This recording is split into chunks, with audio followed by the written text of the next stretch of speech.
A jak se to zapíná? Aha. To ne, nezapínejte, on všechno ovládá na pultě. Pardon. A když půjdete na záchod, tak budete vyplej. Jo. Nějak vylezí varianta, tady nic neproleze. Moc betonový. Haló?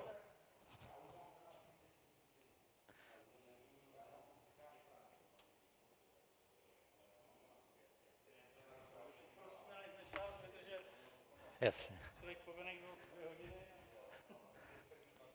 a zítra znovu. Zítra to má 11.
Good evening, everyone. Have a seat wherever you feel free. There's a lot of space. Um, it's my great pleasure to welcome you here today. Faculty of Architecture in Prague is a long and proud member of EAE, and we are very happy that we are able to welcome you here and to host this annual meeting. It's a tradition that this annual event has a topic which is relevant not only for the world of architecture but also for the school which organizes the conference. And this year we meet here to discuss the new dimensions, reflection of the enlargement of scale and overlapping of disciplines. EAE is a platform to discuss architecture, teaching architecture, and research in architecture.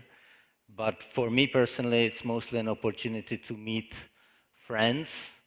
So I'm very happy that you are all here despite the pandemic, and I'm very much looking forward to the discussion which will happen here in this auditorium, but also outside during our long lunch. During this conference, you will see an example of how EAE connects, because we have very special moderators. They are deans and rectors of three Czech schools of architecture, Faculty of Arts and Architecture at the Technical University of Liberec, Faculty of Architecture at the Brno University of Technology, and ARCHIP. So today, tomorrow, and on Friday, 4 Czech schools of architecture of different sizes and different teaching methods will meet here. And we are very much looking forward to it. And we are very much looking forward to the 3 thematic blocks that will happen in the next days. And I also believe that there should not be a discussion about architecture without students of architecture. And I'm very happy that the students accepted our invitation, and there will be one representative of the students who will be a part of the panel on Friday. So that's for the beginning, and I would like to invite Oya, our dear president, to say a few words. Oya, it's yours.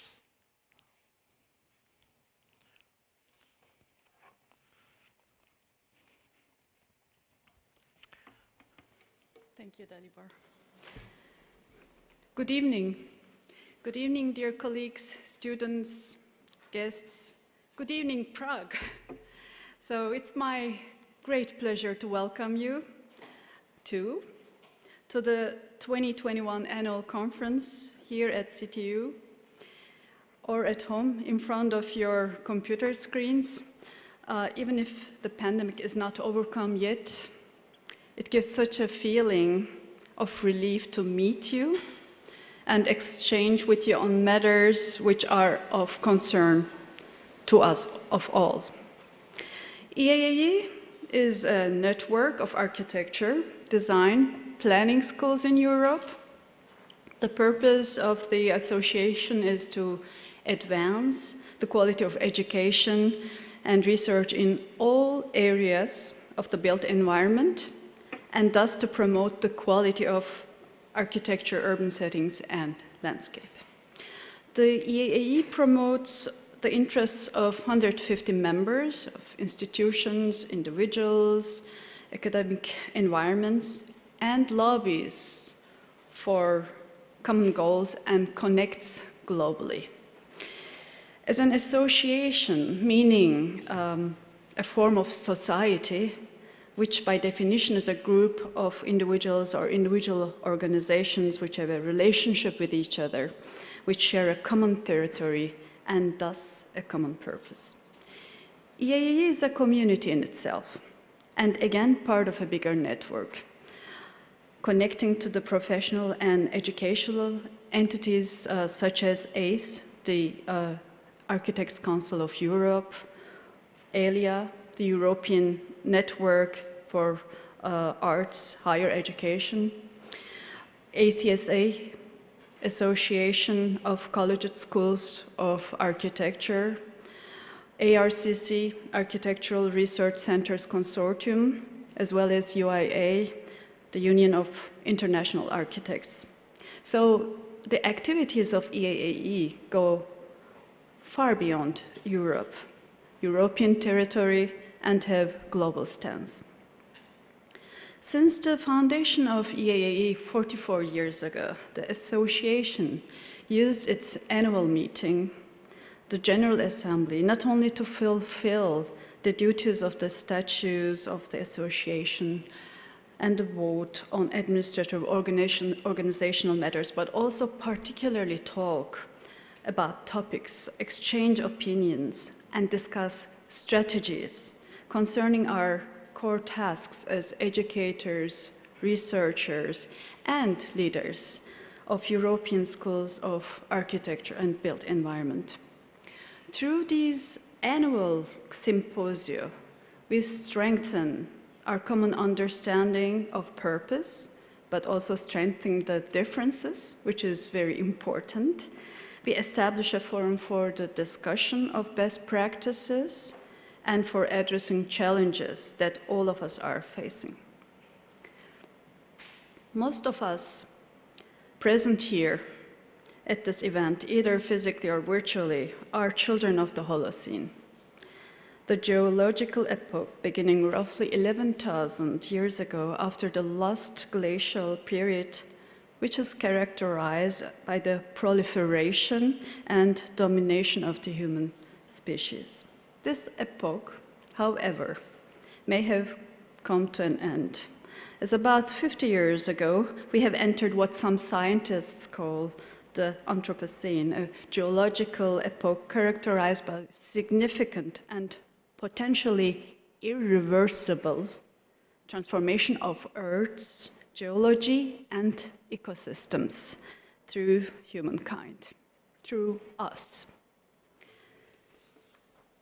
Indeed, climate change, as one of these transformations, is quite possibly the biggest challenge the human species has been confronted with so far. We too, as educators and researchers, must address it. This is why the EAAE has made an important strategic move towards a new program at the first Dean Summit with the Oslo Pledge to act against climate change and for a sustainable future. EAAE has also become an active voice in the new European Bauhaus initiative and has expanded its political position through establishing the new European Bauhaus Collective, a community of several professional organizations. You will hear about that more. There are just two steps, these are just two steps EAAE has undertaken as an effort to contribute to mastering today's biggest challenges. There is still much more to do. Since challenges as big as climate change can only be addressed effectively in a joint and coordinated effort, this underscores the necessity for events such as this conference, for coming together to discuss possible strategies, solutions in our field of responsibility, and also to ask ourselves, who are we educating for what purpose? I'm truly convinced the ideas, best cases, questions we will learn about and discuss in the next 1.5 days will set impulses and trigger further important actions. As I am coming to the end of my opening remarks, I thank very much to Velux, our main sponsor of the annual conferences. I wish to extend my sincerest gratitude to the host of this annual conference, CTU, it is Dean of the Faculty of Architecture, Ladislav Labus, to Vice Dean of International Relationships, Irena Fialova, to Dalibor Hlavacek, Head of the Department and my colleague from EAAE Council, and to his fantastic team at CTU for making this event possible. Well, thank you for this amazing work and exemplary endurance under difficult conditions. 3 years since we decided that this conference is going to be here. 3 years have passed. So it's tremendous and unique what you have done. Thank you very much.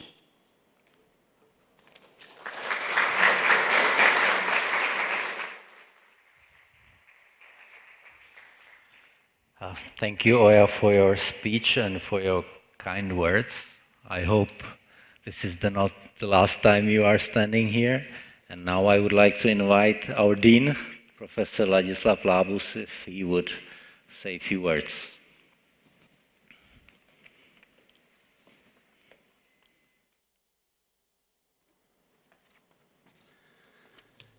A few words.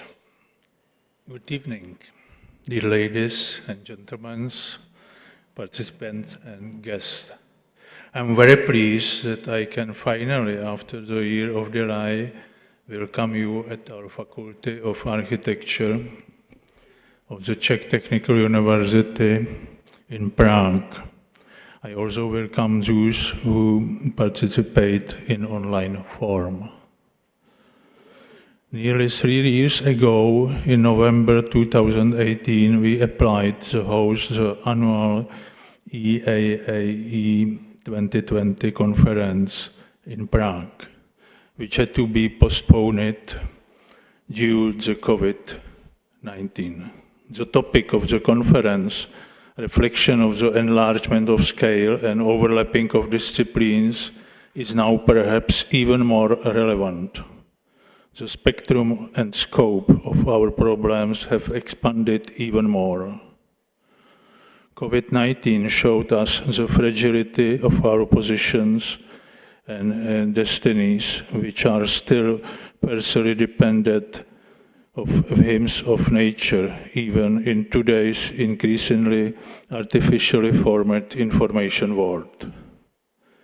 At times, the weird nature world imposes itself strongly upon us.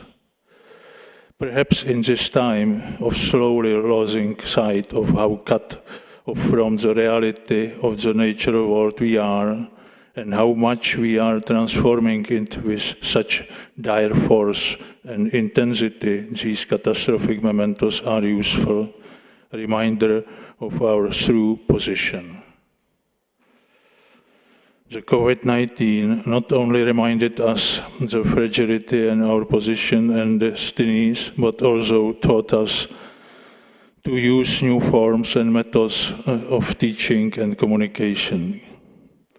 Let us learn to use and further develop the positive aspect of the impact of the pandemic, not only in the implementing new methods and programs in our teaching, but also on the subtle level of viewing and perceiving the fragility of vulnerability of our destinies and the whole world, which we influence in change increasingly and significantly.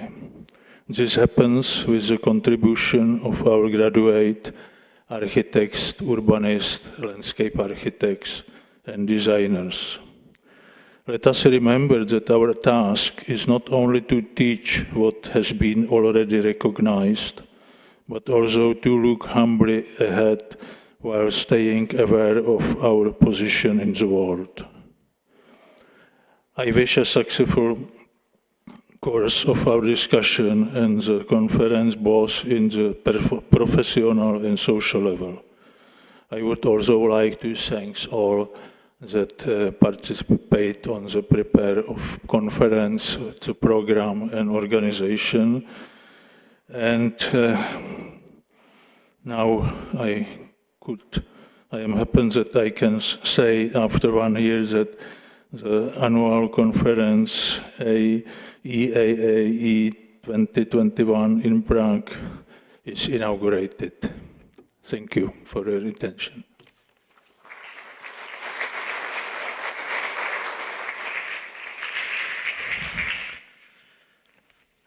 Thank you very much for welcoming and for introducing the topic of the conference.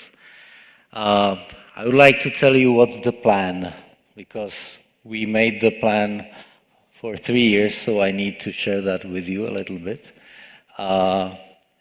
In around, I don't know, 5 minutes or 10, we will welcome famous architect Stephen Hall. Tomorrow, we will start with the panels. We always have a panel in the morning and a panel in the afternoon. We start late so that you have enough time for nice sleep. And the panel always has 2 parts. The first one, you'll have a keynote speech, and after a short coffee break, there will be the panel discussion. And we tried to give as much space as possible for the discussion, not only within the panel, but also with you, the audience which came here to Prague, and also the audience which could not come and which will be online. Actually, we have around 170 registered participants, which is a great number. Around 70 are supposed to come here to Prague, and around 100 people will be staying online at their computers. So that's the main core of the program. We have always a coffee break and big lunch with a lot of time for you to discuss and meet. I believe that most of you see each other after a long time. For example, our council, I don't even remember when we met for the last time. Maybe it was in Prague 2 years ago. And since that time, we only watched each other on the screen, so I'm very happy that I can hug you, although it's not allowed, and talk to you during the lunch. And we have also some social program for you. Tomorrow evening, there is going to be a vernissage of an exhibition with Jenny Osulcen from Snoheta as the main star in the city center. And Friday morning, we will have the last panel. And after that, we will have the General Assembly in the afternoon. And you don't have to write it down. Everything is in your booklet, also on the website of the conference and on the posters in the foyer. What's important is the gala dinner, which is in a very nice place. I'm sure you will love it. We start at 7 o'clock with a tour around the s.r.o monastery. So please be there on time. You can go there even on either on your own, or there will be bus leaving from the faculty at 6:30 on Friday, because it's a little far from the faculty. And on Saturday there will be the excursion to Brno and to a very nice winery from one of the best Czech architects. So I think that will be a nice finish to to our conference. So that's for the organization. We have great team here. Christina, who is standing there, the tall basketball player, she will help you with anything she can. There's her phone number everywhere. So if you get lost, ask her, and she will be happy to help. Yeah, and that's about it. We are a little bit forward, but I think we can start with what we're here for, and that's architecture. I think it's a moment we've been all looking forward to, and I'm very pleased to welcome a famous American architect, Stephen Hall, who will give us today an introductory lecture, which is called Air, Light, Green Space Post-COVID. Actually, we approached Stephen for 2 reasons. One, we love his architecture, And second is that Stephen Hall won an architectural competition for a concert hall in Ostrava, which is a university town in the east of the Czech Republic. And it's one of the largest recent architectural events that happened here in our country. So we felt it might be a good idea if we would invite Stephen and he could share his thoughts with us and with you. Obviously, the first plan was that he will come in person. He promised that last year, but due to the obvious reasons, he was unable to come, but we are still very much honored that he accepted our invitation, even though he cannot be here in person. So what we actually did is that we, to avoid some technical problems, I'm sure that you all know what can happen during an online lecture. So we pre-recorded his lecture for you. And after that, Stephen will join us live for a Q&A session. So you can ask him any question you want, and not only you here in the auditorium, but also you who are watching us over your computer. We have a thing which is called Slido. I saw it for the first time yesterday, but it works perfectly. It's a very nice principle.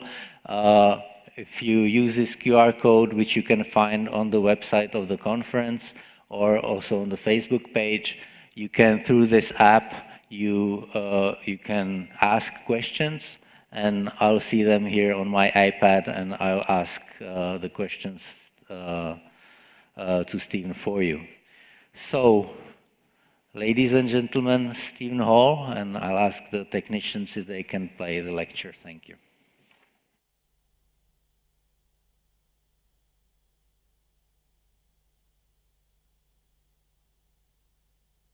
Air, light, and green space post-COVID architecture, which I've given a number of times.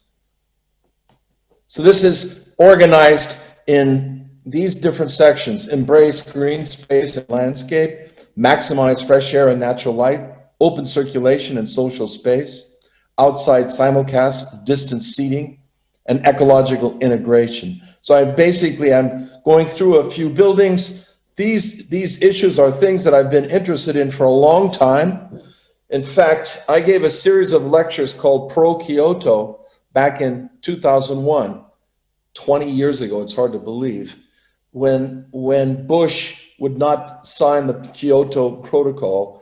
Now we're really lucky that Biden is going to reintroduce climate as one of the main issues that we have to face. But during that lecture, I had a chart which I tried to position architecture today. And I had 3 columns. The first 2 columns were done by Colin Rowe, where he divided classic and modern architecture into these two terms. And I added the right-hand column for the 21st century. And it's funny, this is 20 years ago, but I think these terms still apply. For example, classic is absolute, modern is relative, 21st century is interactive. Classic is fixed, modern is stable, 21st century is dynamic. Classic is physical, metaphysical, modern is physical, real, 21st century is virtual, real. And I won't read the whole thing, but that I think what's really interesting about kind of meditating and trying to give talks and thinking about architecture is if the ideas hold over 20 years. This building just opened. In fact, because of COVID, we're going to have another opening in September. It's the Winter Visual Arts Center in Franklin and Marshall College, a small campus in Lancaster, Pennsylvania. And this was actually from the interview. I made a couple sketches and I said, you know, what's really interesting is Benjamin Franklin, one of the founders, this is a very old college, and Marshall, a man of law, was heavy, and Franklin was light, flying his kite for electricity. And that was a nice beginning, but I thought it's a little bit too light. It doesn't have enough depth in relation to exactly the site. So this notion of a kite sitting on some heavy elements took a much more intelligent form when I started to analyze the trees. The trees are the oldest thing on this campus. Some are 300 years old and they're 4 feet in diameter. So I took the diameters of the trees and made the whole building be a series of concave elements. So this whole kite elevated above, which allows you to see the Buchanan Park, took on another dimension. There you see a sketch from 2016 where you can see through to the park beyond. And you can see that the tectonics, I do everything on these little 5x7 watercolor pads. Here was the idea of using wood, structural wood, and exposing it in the studios. This is a school of art, you know, graphic design, painting, sculpture, and art theory. And there you see the actual wood that they used. The Amish from Lancaster, Pennsylvania used this Douglas fir, T&G, was structural and it's exposed. So the whole building is kind of built like it was drawn in the sketch pads. There you see the program, the drawing studio, the woodworking studio, design studio, the auditorium, which also has a real film projection booth, painting studio, printmaking studio. And instead of corridors, we have these big pivot doors and a commons that unites the whole school, and people can, you know, enjoy each other's work. There you can see the section where the structure is like a box kite sitting on these concrete boxes. There's an actual sketch. In the red line is this sort of truss that allows the steel structure, that's the main thing of the top part, to be very light because of the very huge depth of the truss section. And there it is under construction. The building was quite economical because of the nature of this steel lattice. And there it is finished, a terrazzo ground concrete floor, the view to Buchanan Park, and then the new campus quadrangle for art on the other side, and then the stairs up to the commons and all the studios. And the idea of circulation being open and not requiring elevators, so that you can really reach every part of the building without having to use an elevator. And there's the auditorium, and the underside is a powder coat blue, reflecting in the pond that collects all the campus rainwater. And the building glows at night. There you can feel the way the tree on the right-hand side is influencing the geometry of the building. And that is a pool this is the low point of campus, so that's groundwater retention. So that's a rainwater recycling pool, also acts as a kind of reflecting pool of the building. In Kansas City in 2007, we opened the Nelson Atkins Museum extension. There you see the original building, a 1933 neoclassical stone building. And they have an enormous collection of Oriental art. And I had this inspiration from this Chinese painting from the 11th century about the integration, merging landscape and architecture. And here you can feel the way the new building really integrates this landscape. I feel the time we're facing now, landscape becomes incredibly important. In fact, you could even say that this sort of post-COVID and climate change period puts landscape at the top of our list of ways to begin thinking about what we're going to build. And here, the landscape is integrated one-to-one with the new addition. This is one of the watercolors from the competition where you can look out on the existing sculpture garden. This is a Noguchi. They have the largest collection of Noguchi pieces outside of the Noguchi Museum. And there's the realization of that same space with people outside in the sculpture garden. So this is the existing building, a big neoclassical pile, and then our new addition meanders down the landscape, and therefore it's all underground connected, and then these lenses formed these other sculpture gardens between. And so you see the section lying down. It's some 850 feet long. I remember the competition when I mentioned, when I was explaining it, and this was a jury, which was a fantastic jury: Ada Louise Huxtable, J. Carter Brown, the director of the National Gallery, John Gaunt, Mark Wilson, the director of the museum. And Ada Louise said to me, "Stephen, don't you think this building is rather long, rather too long?" And I said, "Have you been to the Louisiana Museum in Denmark?" "Oh, yes." I said, "That's a beautiful integration of landscape and architecture, and it's longer than our proposal." Anyway, we won the competition unanimously, and the building now has celebrated 10 years already, and great outdoor space. This just opened the year before the pandemic, the Kennedy Center for the Performing Arts, a similar idea where landscape is maybe 2/3 of the design of the extension. And this was also a competition. We were up against Diller Scofidio, Richard Meyer, many architects, each of which did a kind of object addition to that Edward Durrell Stone building there in the distance, which is the largest performing arts center in America. They have events 360 days a year. And it's a living memorial for JFK. So remember, I mean, this is an important place in Washington. And Jefferson Memorial, of course, we all know with the wonderful Japanese flowering trees on the way up. Lincoln Memorial, a place of famous meeting and protest along the mall. But the Kennedy Center is a big box. It's a living memorial. So our building is trying, in a way, to integrate that with landscape and with connections to the other memorials. So there were three pavilions, but they're all connected below grade. This ends up being the largest green roof in Washington, D.C. after it's built. And there you can see a grove of 35 ginkgo trees in honor of JFK, the 35th president. And the ginkgo tree turns yellow with the beautiful golden leaves right around the 22nd of November when he was assassinated. And you see these green gathering areas. The river pavilion has a large pond, and everything is connected below grade.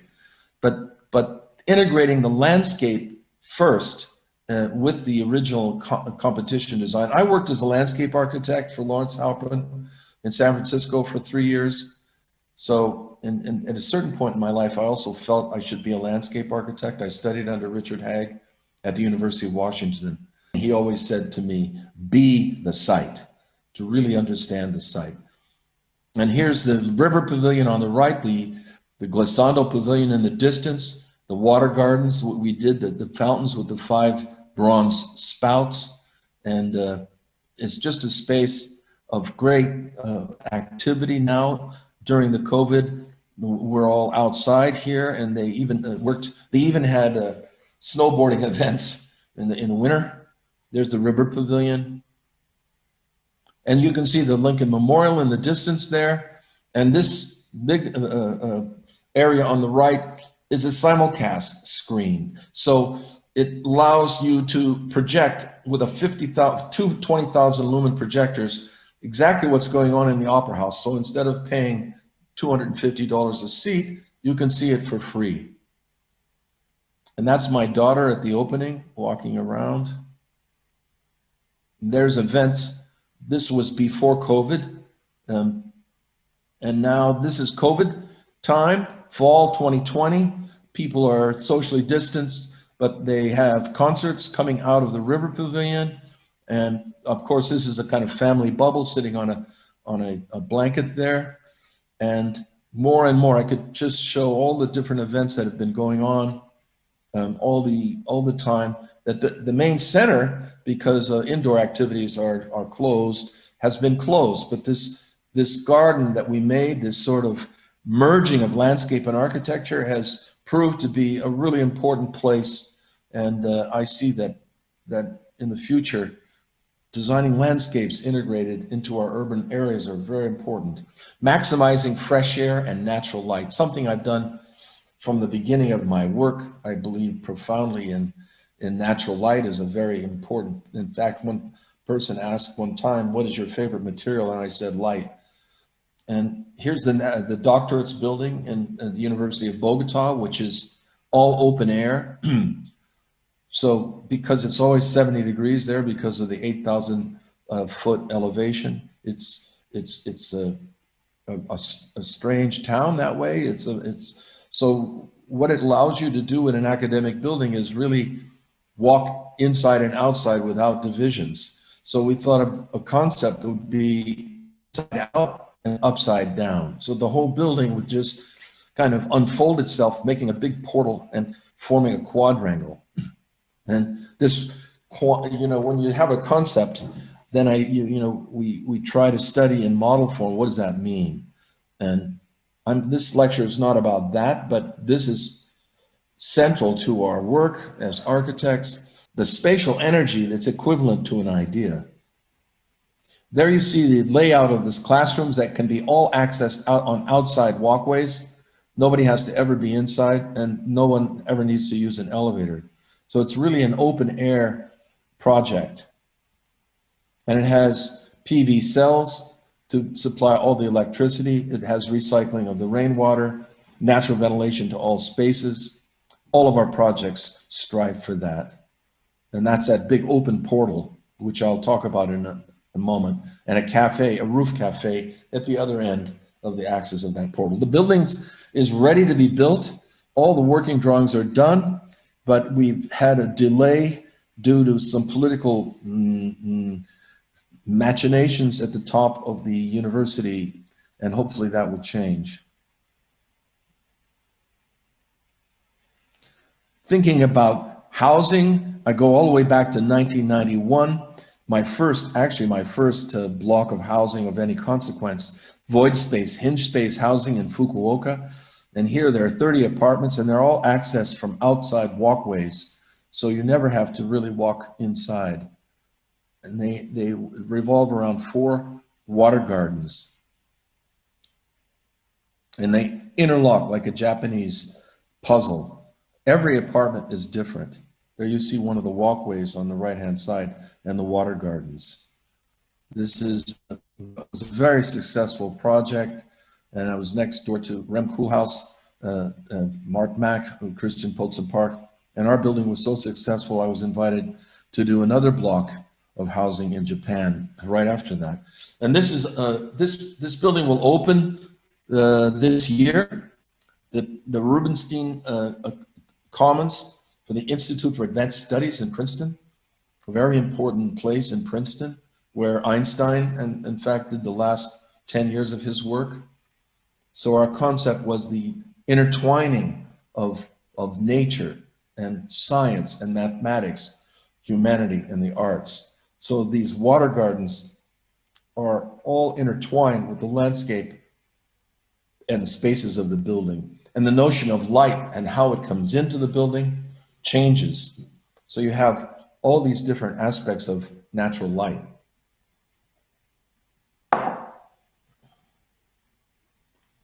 And that's a sketch from the competition period, 12-12-15. You see this notion of the building is so narrow at one point, you can see the water garden on the opposite side while looking at the water garden on this side. And there's the final plan. You see the cafe and conference rooms, a bar, living room. This is where a lot of important studies and conferences would take place, such as the work that's going on with CRISPR today, Jennifer Doudna. I'm working on a couple of projects that have to do with genomics and the new knowledge of CRISPR. Many different activities occur at this Institute for Advanced Studies in Princeton. Very interesting space. It's basically a one-story building that you can walk through with a mezzanine. That's a computer drawing of the interior. Studies nowadays, of course, we have such capacity in our computer that you can practically render the thing to be built, but that's not built yet. The glass had been delayed by COVID backup of material deliveries. Anyway, it will be a very important place. This is Einstein Drive, the approach. That's the original building in the distance with the clock tower on it. We're using the same copper roofs, the same verdigris copper roofs as the original 1930 full building where Einstein's office was. Open circulation and social space. This is the University of Iowa, where the Visual Arts Building in Iowa City was a building about multiple centers of light. The building is 300 feet square, so it's quite a large building, and we really wanted to bring natural light and ventilation to every part of it. So we carved it out in these 7 voids, and there you can see how they interact with art spaces, classrooms, a program similar to the Winter Arts Building with printmaking, painting, sculpture. And the building negotiates two elevations in the campus. So you can enter at this upper level and walk out the other side, and you're connecting to the dormitory section of campus and to the campus proper. So this is a kind of walkway that goes through the building, and many people on the whole campus take this walkway. So that allows interaction with the art school, and they can stop and look at the galleries, enjoy what the students are doing. Multiple centers of light, that was the concept. But how was I going to activate that? And that was by what I called laminar juxtaposition in the section, where the section doesn't align at these places. And at each of these multiple centers is a lounge where you can sit on your laptop and work. And there you can see the relation of that building, the new building, to our original building in 2007, the Iowa College of Art West. So this was a big challenge to build next to a building that you had done 10 years ago. In London in 2017, we opened the Maggie Center, a place for people with terminal cancer. The Maggie concept was initiated by Charles Jenks many years ago, and now there's over 12 of these little buildings where architecture is used as a kind of, let's say, joy of life aspect for these people to come there and have a place to meet each other. The concept was a thing within a thing within a thing, a sort of bamboo interlayer, a structure of very soothing natural bamboo, a kind of concrete hand, which is the structure, and outside a musical score, a kind of noom notation. Next to this building, and the name of the area, St. Barth, is one of the oldest cathedrals in the center of London. So old that it dates back to the time of monks using noom notation instead of a normal musical notation. And so I looked at some of those and found these interesting colors and took this idea to give this building a kind of musical concern by inserting these color elements in the okalux, which I'll show you in a moment. And the building is all traversed in a very simple bamboo stair, so you don't have to use the elevator, and it has a terrace on the top. There you see the natural bamboo, and there you can see these noom notation embedded between the inner and outer insulation of the okalux. Something we invented, really. It's a kind of new stained glass, because that fabric of color is very easily inserted in the German factory that produces this stuff. So they could follow all my strange shapes and do anything, and then just produce this. And what's interesting is during the daytime like this, it glows from the light from the outside into the inside. And then in the nighttime, it glows from the inside to the outside.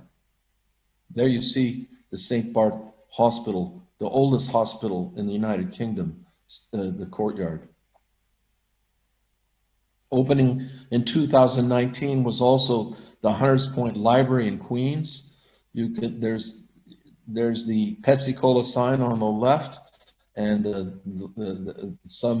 beautiful gantry park on the right, and all these condominiums. So this services the whole Queens community, Hunters Point Community Library. And we had the idea that the building should be vertical. It could have been horizontal. It could have been one floor. But we said, no, it should be vertical. It should have a view of Manhattan. And when you go up these stairs, there's a balance between the computer and the book. Coming into the building, you look up and you see the bookshelves, but behind, along each side, is a computer desk where you can be on your laptop. So the building then frees up the site for a park on either side. And there's a state parks building along the edge, a one-story building that forms the edge of that garden. So the building is a concrete building. Structure is on the outside. There's no columns. So the building is inscribed with the circulation going up the stairs, or you can read that coming on the east elevation, you can read that there's a children's section, an adult section, and a teen section, three main sections of the building. And there's, I think that was opening day in 2019. So there's no curtain wall, that's just silver stain on concrete. And there's that moment where you see the books, but the computer desks are behind. And that's the children's library with an incredible view of the Empire State Building. And in fact, you can see Lou Kahn's FDR Memorial from there. And just the playful use of bamboo in its natural form. That's one of the most ecological materials you can use. And at night, it kind of glows like a little beacon. This is the Glassell School of Art, opened in 2018. And there was our competition drawing, which was a key, because this was a competition where there was an art building right here of 40,000 square feet. And this site belonged to a church. In order to move the parking from this site, they were going to build a parking garage behind this existing building. And that would be the first thing they would do, is build a 7-story parking garage. Well, my competitors, Tom Main and Snowhetta, actually produced designs, with whatever kind of, kind of facade work or whatever. They did designs with 7-story parking garages. I made this drawing and I said, you shouldn't do that. What you should do is take the courage to build a new Glassell. 40,000 square feet is not big enough. Make an 80,000 square foot school. And by the way, your mission in the beginning in 1920s was education for art. So you would underline that. But by doing that, you could put the parking on a layer underground and not have any parking above ground. And you would also double. This is a Noguchi sculpture garden, one of the great works of Noguchi that he's ever done. And it's got it has Matisse's backs. You've got to go there. I mean, this is a must visit, this sculpture garden. But I said, when you do this, you will double the size of your sculpture garden, and it'll be just a little bit bigger than Dallas. And I think that was the clincher. I got a unanimous vote that we won the competition. There you see the complex now, where there's the Cullen Sculpture Garden by Noguchi. There's our 2018 Glassell School, very simple building. There's the new section of the Sculpture Garden. And this building just opened in November, the Kinder building. This is all precast concrete done in Waco, Texas, and brought in on trucks. And these elements that you're looking at here are the structural elements that support these floors. So this floor cannot be poured until these enormous precast pieces are put in place. And I wanted operable windows, natural air in all the studios. So that's what these little squares are. These are all operable windows for the studios for the art. And the whole building kind of you enter it at the corner, and then there's a big sort of Piranesi-like condition of stairs that really become the center of this space. And now I'm very happy to say that there have been a number of rap performances performed in this space. You can Google it and you will see enormously interesting dancing going on these blocks and up and down these stairs just because the space provoked. Also, there's been weddings here already. So it's a very interesting school of architecture with one main kind of condition at the knuckle, at the corner. And there you see the Chiyoda sculpture, one of the first Chiyoda sculptures that they acquired many years ago. And I was so lucky that they moved this sculpture to the plaza, that's the new plaza on the sculpture plaza for our Glassell building. And you can almost feel the relation. It's also related to the walls that Noguchi built in the Cullen Sculpture Garden. So there's the whole complex now. There's the original 1929 stone building, the Mies van der Rohe, the only museum in America by Mies. The only time he ever used a curve, but this is the nature of that street. So we answer Mies's curve with a curve here. That's a Moneo building from the year 2000. This is connected by a James Turrell tunnel. We are connected by our Olafur Eliasson tunnel, a beautiful tunnel I'll show you in a minute.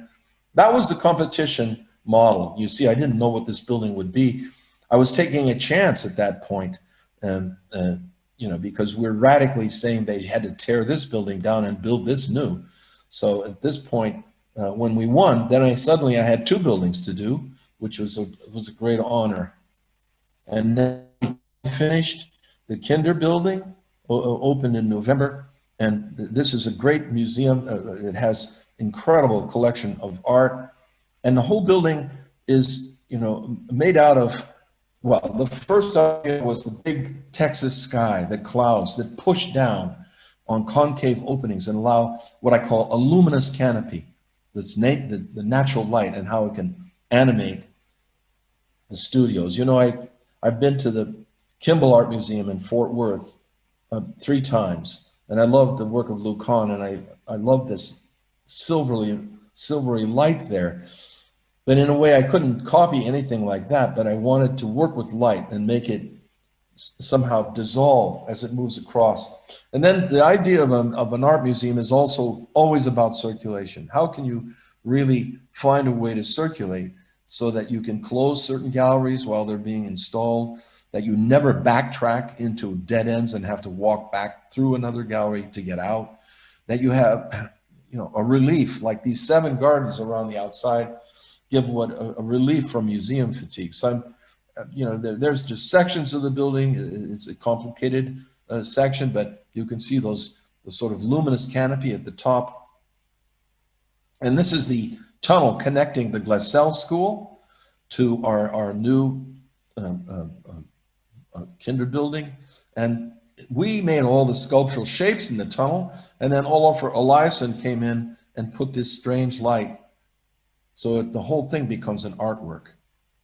And the director, Gary Tintereau, was saving this mobile by Calder, and I never knew that this was going to happen, but this is one of the only white mobiles that Calder did, and he hung it right in the center of the space. So it really is fantastic. It animates the central area of all the galleries with this magnificent work by Calder. And you're looking up, you'll see the luminous canopy, and there it breaks open at the top floor. This is during COVID time, you can see, because they have a mask on. It's an interesting moment that we're living in. We'll always be able to tell when it was when whatever it is that was photographed that was happening, because all the people are wearing masks. There you see some luminous canopy. That's also the source of the artificial light, and that was not easy. Hervé de Scott of Observatoire worked years to get the light balance to be perfect. And on the street level, those big live oaks, native to Houston, we saved all of them. We moved the building back. We shrunk the plan to save all the live oak trees, and then you can have a kind of view out from the ground. This is a ground floor sculpture gallery. This is a competition model, and that was when I was thinking about what I call a cold jacket. That is hollow tubes that when the sun hits them, the hot air would rise like the chimney effect, and they would bring light into the mid-level galleries. And I'm very excited to say that we achieved it. but it was not easy. It was really hard. And to make a long story short, there was nobody in America that could make these big 18-inch glass tubes that are like 25 feet high. They couldn't be made. And with that, the people in Spain that could make them, it would cost too much. And Xi'an Glass in China could make them, and it was on budget. And so then the nerve was, would they be all right? And here we are at that moment of the full-size mock. I always require full-size mock-ups on every project, so we can test all the things, all the tectonics, the way materials, details, and everything comes together. But here's the cold jacket, and it works, and the tubes work, and that was like a wonderful moment. So when you go there, you're going to experience something that's never been done before. And if you're young architects just graduating, I wouldn't try this. I wouldn't try this right away. I've been working on architecture for 40 years. And I think if I would have been too young when I tried doing something like this, they would have probably fired me or whatever. Something would have happened. But we did it, and we're very proud of it. And it's really spectacular at night and during the day. It changes so many different ways, the weather, the nighttime, and it's working as a cold jacket. The hot air rises across the face of the building. There's a view from Noguchi's sculpture garden, and you can see those tilted walls that Noguchi built in 1980 and how we picked those up on the Glassell building to the left. And there's the building at night, and the whole campus, really. You can see the Mies van der Rohe building on the right, the way he always put those standing beams on the roof, the Glassell on the left, and the Kinder building, and the Gucci sculpture garden in the center. And the glow is spectacular at night. Outside simulcast, distance seating and seats in auditorium is something that we're doing. I talked to you about that we can have a simulcast and people can sit outside at any distance and watch what's going on in the Opera House at the Kennedy Center. There you see this activity was taken before COVID, the summer that it opened. And we have the similar thing proposed in Bogota, where the auditorium has a simulcast that happens in this big portico. So we activate this loggia shape. Ecological integration, which is my last topic. We always take it to the extreme, and here we had the largest geothermal heating and cooling installation in China at the time. And this is a building which is about living, working, and recreating in the same section of the city. So it really counters the problem of Beijing, where everybody's in their car and moving back and forth and stuck traffic all the time. Here you can live, you can work and recreate, everything. And there you see the geothermal array here had never been tried before. It's 100 meters deep. The wells are 10 meters on center. They thought it wouldn't work, but the client here this was right before the Olympics in 2008. So this was around 2002 when they took the chance to put in these wells, and it's working perfectly, heating and cooling 740 apartments, the largest geothermal array in Beijing at the time. And this water here also is all recycled water. All these apartments have gray water recycling that comes to a large zapping tank, an ultraviolet zapping tank. So that whole pond water is perfect, and it doesn't smell. The ducks love it. The turtles love it. It stays there in the winter. It freezes. Some people can ice skate there. So this water feature at the center of this whole complex become something both ecological and enjoyable as a work in landscape. We won the competition for the horizontal skyscraper in Shenzhen, and that opened in 2009. And there we turned the entire site into a tropical landscape and gave it back to the city of Shenzhen, open to the public, and elevated the entire building and floating in the air and this was a diagram for the competition. It sits right on the ocean in Shenzhen. You can see the ocean. And in the future, there will be rising tides and flooding. But ocean views are really spectacular. So I said, instead of just making a building that kind of rises up to the 35 meters, let's put the whole building up there. 35 meters, you get ocean views, you return the landscape to the city, and also if there's ever flooding and hurricanes things, you'll be free of it up in the air. And also it's a building about feng shui, you know, wind and water. For all the Oriental people, they probably know that you have your north back to the mountains, and you're embracing arms to the south and to water. So this building is a perfect example, a giant example of feng shui. And that was the model where we said the building rides over the landscape, and the landscape is given back to the city. And one of the reasons I think that we won, again, I said, look, your site is 60,000 square meters. We're raising this above the site, so you're going to keep that as landscape. And we're going to put a green roof on top, which is 15,000 square meters. So building this way, you actually increase the green landscape to 75,000 square meters. And I made the landscape myself, learning from Karl Burle Marx, as a kind of painting with different types of vegetation in different areas and different colors. And of course, another aspect is the wind blows through. This is a tropical climate in Shenzhen, China, and the wind blows through here, and it creates a magnificent air and shade. Shade is really something positive, and the building is so up in the air so far that plants grow under it. So it's not a problem in terms of, you would never build a building like this in New York City, that's for sure. But here in Shenzhen, where you have this tropical landscape, it becomes something quite positive. All operable windows, you can see them open up on the right, geothermally heated and cooled, and solar panels on the roof. This was the first platinum green building in South China. And they're very proud of that. The Vanke International Company is very proud of that. And these are analysis by Matthias Schuler, my consultant always on all our green aspects of our buildings. He analyzes every aspect. I think that every facade is treated differently because of the different sun angles. That's some of the planting below. We made special louvers that were the same thickness of palm frond leaves. And in some cases they operate. So these are all custom louvers. In some cases they operate. And of course, solar power on the roof. And inside, all bamboo.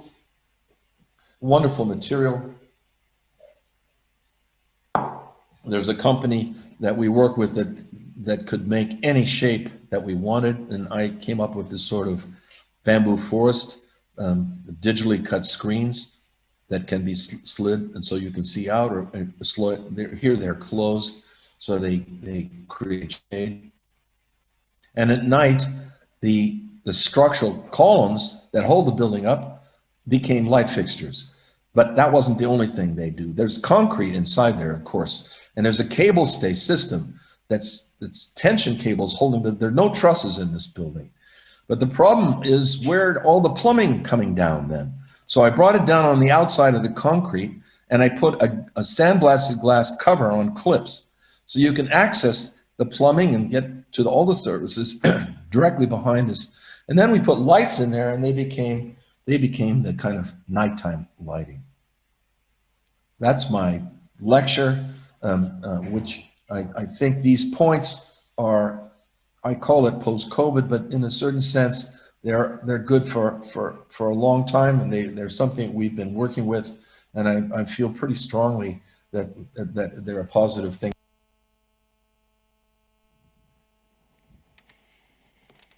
Stephen Hall.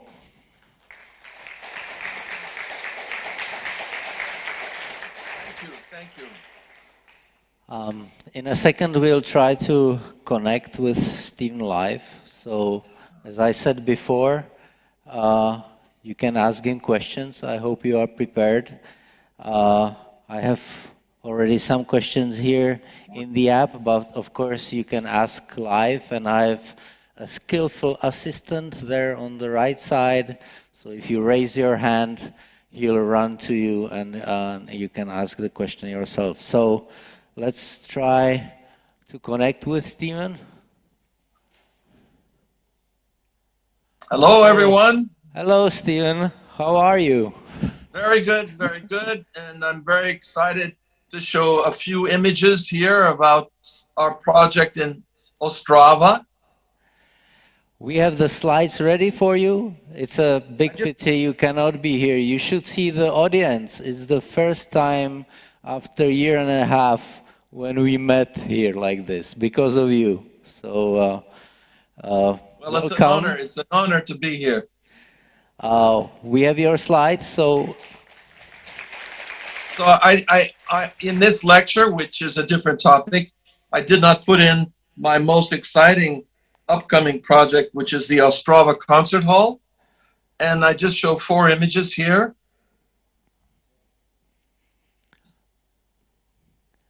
you want the next slide, I guess. Yeah. And this was an international competition, which was in 2 rounds. And we were very, very enthusiastic about it because I love the connection of music and architecture. And I love being in Prague. I was in Prague for my first time in 2004, and my good friend John Hayduk always said, "Stephen, you must go to Prague." And now we had this chance in 2016, and now we have another image. Do we have another image? We're in the middle of design development. That was a concept because the problem was the garden side is the quiet side, and the original building needs to be respected, and the promenade side is on the front. So I thought, let's enter on the promenade side, jump over the building, don't touch it, and make this about the garden side. And that was a concept sketch. My wife is here in Greece with me, Dimitra Zakarelia, and she said, that's a winning idea. And now we're in design development. Can we have the next slide? So it's all going very well.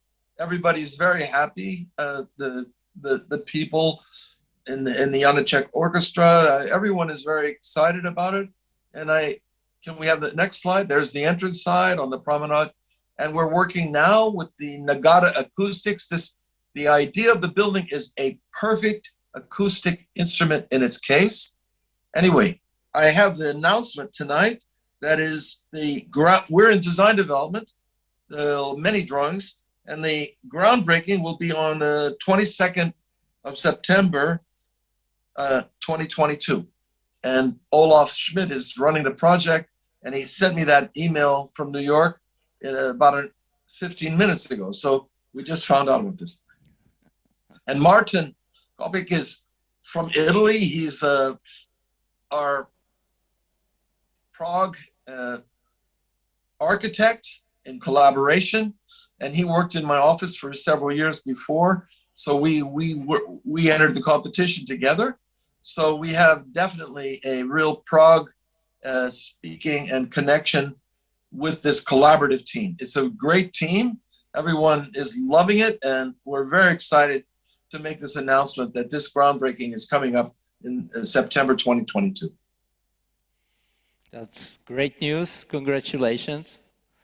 I hope we will be able to see you in Prague then. Yes, because I'm hoping to come in October to make some lecture on the building more in detail in October, because my exhibition will be in Ostrava. Then you should come to our school, because you will see a sculpture which our students made according to a sketch of John Hayduk. So you should definitely come and see it. We have some questions for you.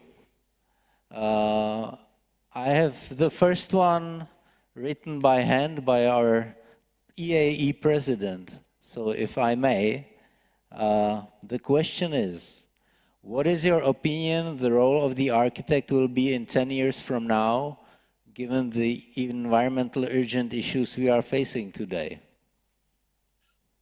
Well, I believe architecture must be the optimistic discipline of all of the sciences.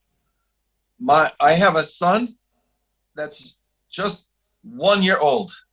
So I'm interested in what is the life in 2050. And I believe that we, with our technological ingenuity and our architectural creativity, can overcome a lot of negative things.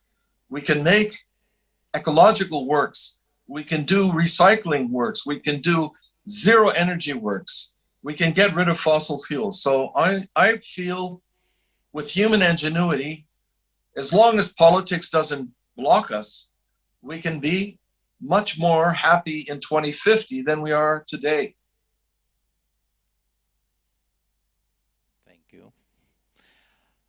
How about the audience? Any questions? Don't hesitate to ask. It's your unique opportunity.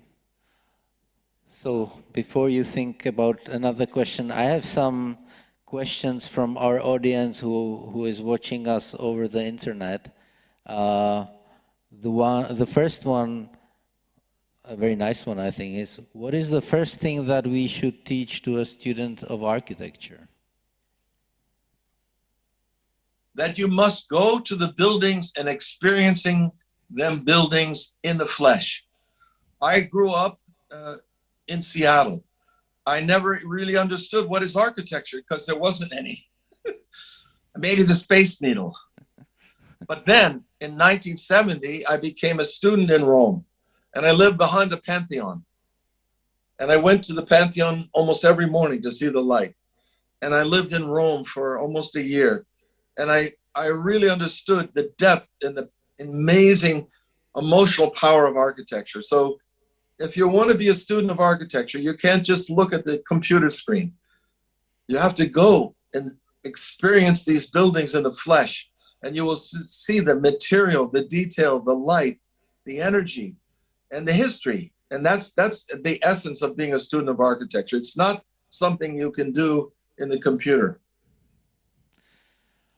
Well, if you allow me, before you come, we will engrave these words somewhere here. We'll sign them Stephen Hall, of course. Another question from the audience? Oh, there's one gentleman in gray. Hello, Mr. Hall. My name is Karel Smejkal. I'm from CTU in Prague. And I was very happy to hear about the green architecture, about the green environment, and however about interior green, because what I saw in your architecture, everything was outside. Windows were big, of course, but the interior seems to be like too concrete. What do you think about the future of thinking this way, to allow the green to be with us in architecture? I believe that the natural landscape must be restored in every way, and we should try to build our new human environments in more dense pack ways and allow the green landscape to be restored. And the reason for this also is biodiversity. The animals and the birds and all the different living things need those biodiversity places. So it's not about just the human thought about having some potted plants in your living room. It's about the whole earth. And we must preserve as much of the natural landscape as possible to have the biodiversity.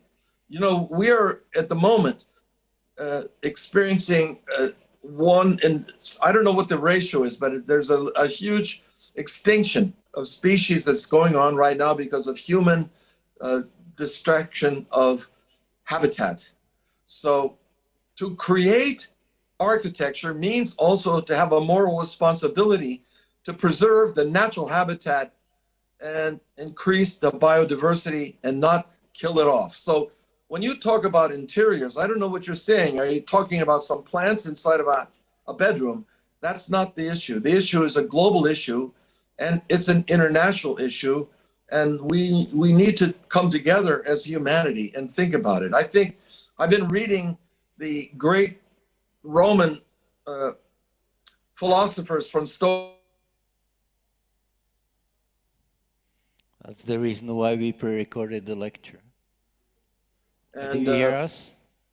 yes, Yeah, okay. I find the intelligence from 2,000 years ago stronger than the political machinations today. Thank you. That was a very nice answer. We have another question from the internet audience.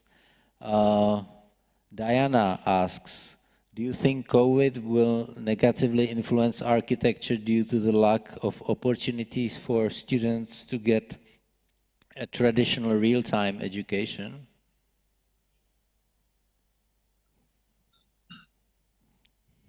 We are educating our students by Zoom, and I believe that one of the things that's amazing is when I have a critique in our studio, I can have architects from all corners of the earth attend the critique. This is an amazing discovery because you're getting global intelligence bearing on a student's work. So I believe that if the student will be patient and take advantage of this new realization of Zoom connectivity, they'll realize that when all of this COVID thing is over, they might have had a better education because of it, because they could have more diverse criticism from many different minds.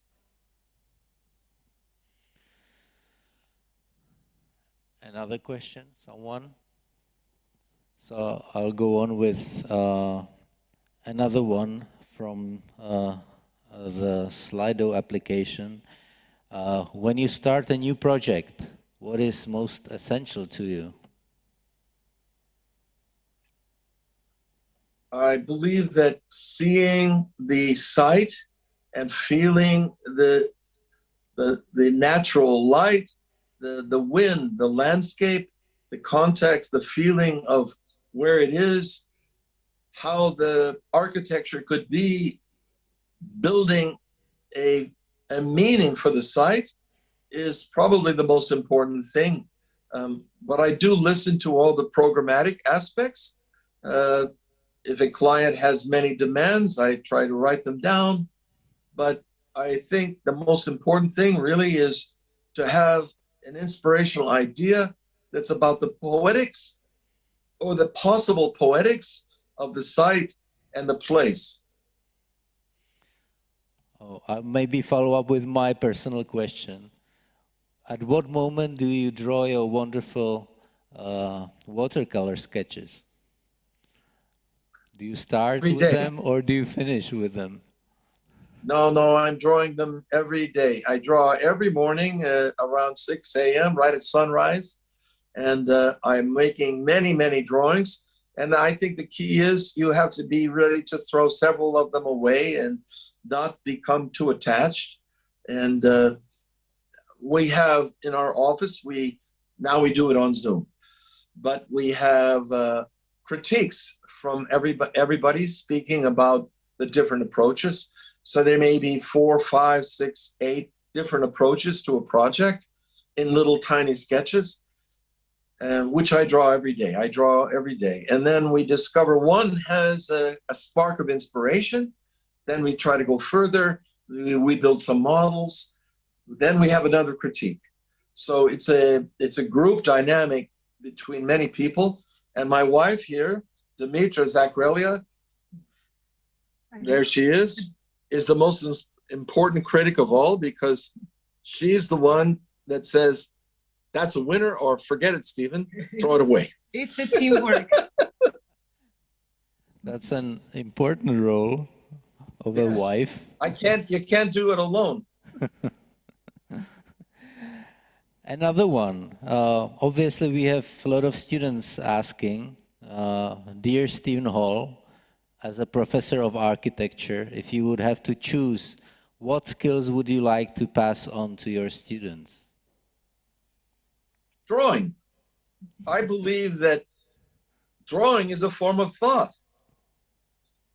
You know, when you put together the synapses of your brain with a brush or a small pencil or a charcoal, whatever it is, and you make some conceptual diagram, you're bringing together more forces that's in any computer. Why?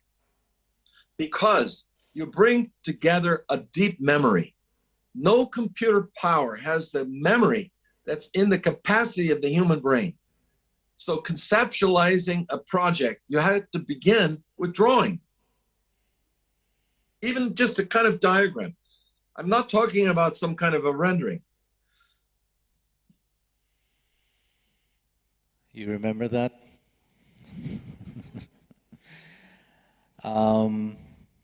Another one. We regret that you cannot join us in Prague. If you were here this week, what is the one building or public space in the city that you would want to go and visit?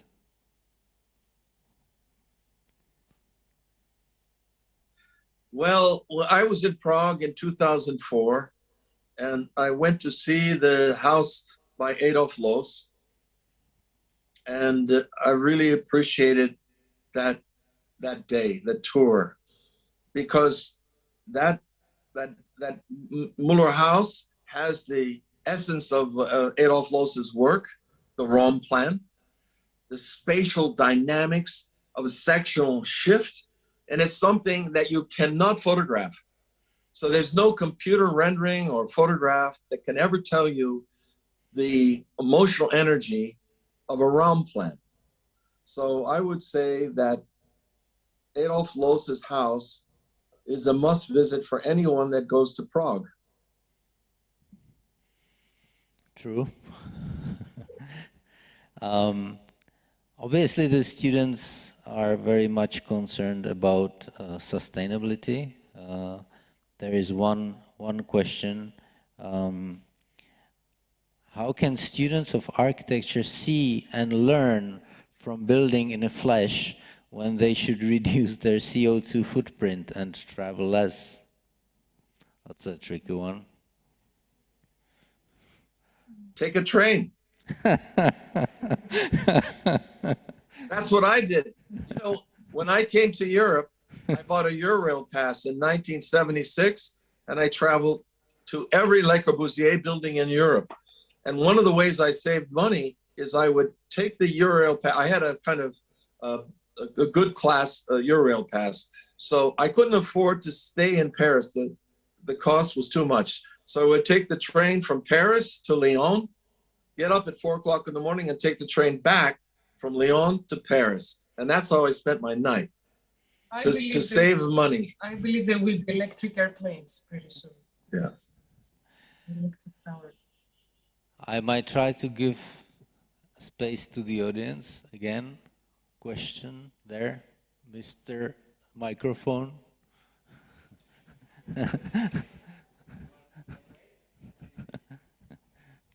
Second row from the...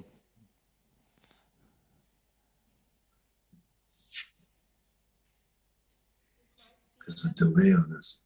Hello, s.r.o. It might be relevant with our student. I really wanted to hear about your previous attempts in the context of political power. Your thoughts for the future are very encouraging, except placing architecture as a weak profile, confronting the political bodies. Have you ever tried to push political agenda for expanding the power of architecture? Let me say one moment in my life recently at the groundbreaking of the Kennedy Center in Washington, D.C. It was 2012. and there were all the bodies, Deborah Rutter, the director of the Kennedy Center, Rose Kennedy, the granddaughter of JFK, but there was Joseph Biden, the vice president. And when he came to shake my hand after we put the shovel in the ground, he said, "Stephen, you know, I wanted to be an architect." I said, "Joe, tell me." He said, "When I was running for Congress in 1970, I told my wife, if I don't make it, save the money up, I want to study architecture." I said, "Joe, this is amazing. However, I would not trade you places." He laughed.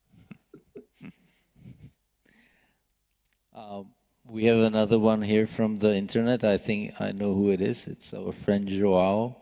And he asks, or he says, amazing projects. I could find some affinities with some Caesar's design ideas. Is he a source of inspiration for you somehow? Absolutely. I was with Alvaro Caesar 2 years ago on the 25th of July, or near his birthday in Oporto. I gave a lecture in his school, and I spent 2 hours with him in his office. And I said, I only came to give this lecture because they told me you would be here and I could see you. And then he followed me and sat in front of the whole lecture and watched it all. It was outside. It's a beautiful outdoor like cinema. And at the end of the lecture, he came up to me and he said, "Stephen, the color you use, like Matisse, I'm going to use color in my next project." So it's the other way around.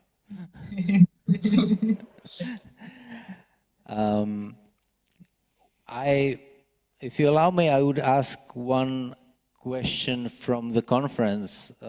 You might know that we have 3 panels tomorrow and on Friday, and each of the panels has one question. The first one tomorrow is, how do the new dimensions of our profession, meaning increasing scale and overlapping disciplines, impact our understanding of the role of the architect in society in the design process? Any thoughts on that? I believe that architecture is an art. So I'm totally not supporting the corporatization of architecture. There are larger offices now than any time in the history of architecture. And I think this aspiration to have 250, 200, 300 people in an office is really against the emotional reality of the experience of architecture. And so I really feel that we have a kind of crisis, especially in America, but maybe it's international. And that is the corporate destruction of the emotional potential of architecture and the poetic potential of architecture. Destruction by capitalistic corporate values. Okay, that was not very optimistic. No, everything can't be optimistic. Any other question? Oh yeah, please.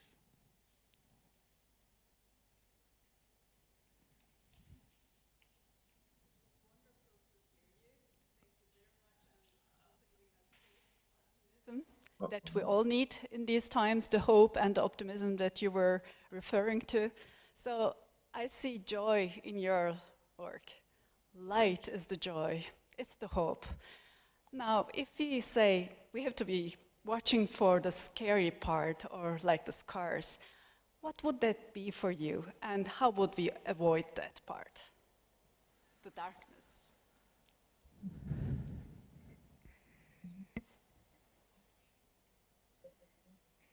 I think the belief in the youth that the young people, the young architects, have the possibility to see the future in an optimistic way, ecological way, environmental way, a human way, and to understand that we have to listen to them and allow them the freedom to work as architects and not be strapped into a corporate structure that doesn't give them any freedom.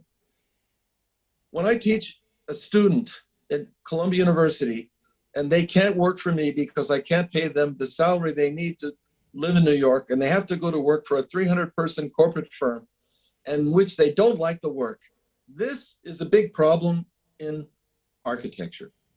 So I see the thing that I would like to hope for is that there's more freedom for young offices and young people to start their own practices and believe in what they do and do it with the passion and the love that I did when I started my practice, and not go to work for big offices and think that that's some kind of way. It isn't, because you don't instill the love and the spirit and the passion in the work.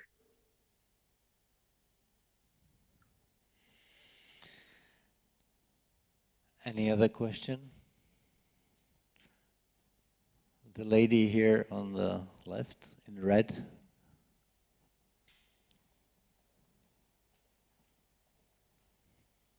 I think the biggest office in Greece is 33 people.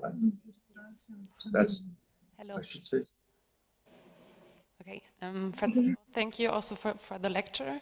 And speaking about this passion that you were just mentioning, I'm wondering always a little bit about the bubble of architecture and how to get outside. And I wanted to ask you how you would think we can better communicate what architecture is about, and also why it is important. So to somehow transfer better the potential that is in there, but also awaken the will to learn, to read, and also to experience space. Yeah, that's the question. So that's why I believe in architectural education. I'm a teacher my whole life.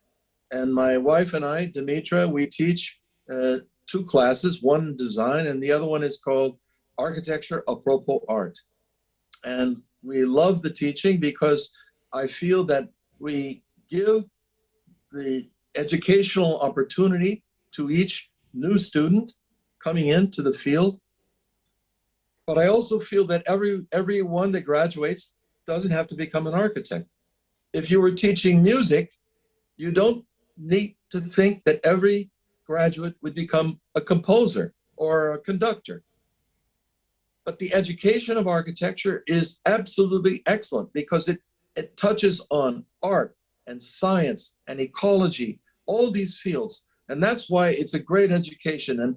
And when people ask me, don't you think there are too many schools of architecture? I say no, because this is education in its multidisciplinary field. And it has also poetry in it, which you don't get in a science education.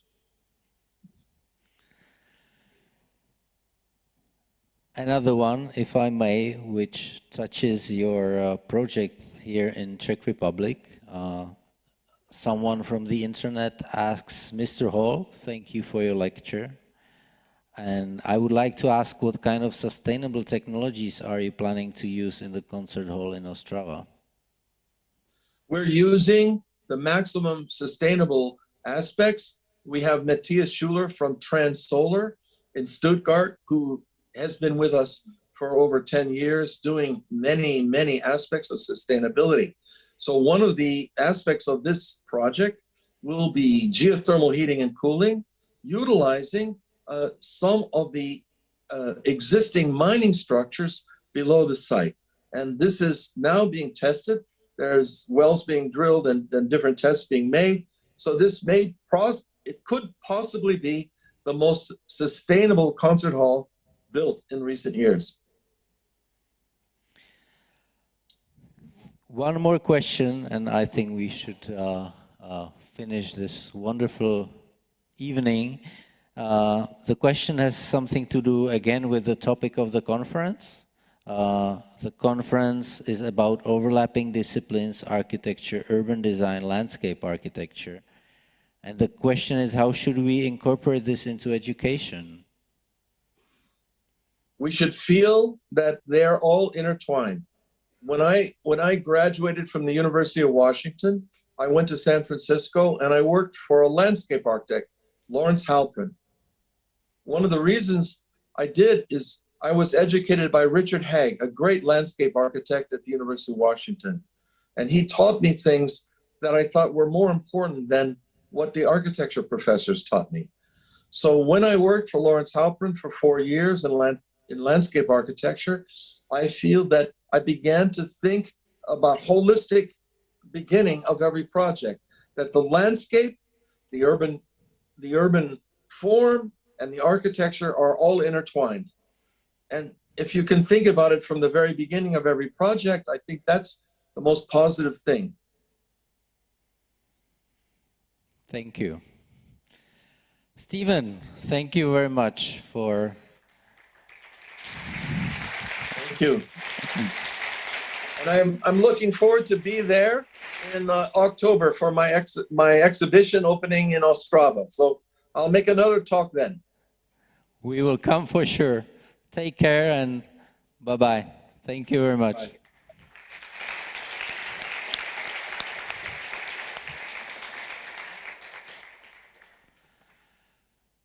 That's all, folks. There's some food and wine in the foyer. Thank you very much for spending the time here with us, and I'll see you tomorrow at 9:30. Thanks.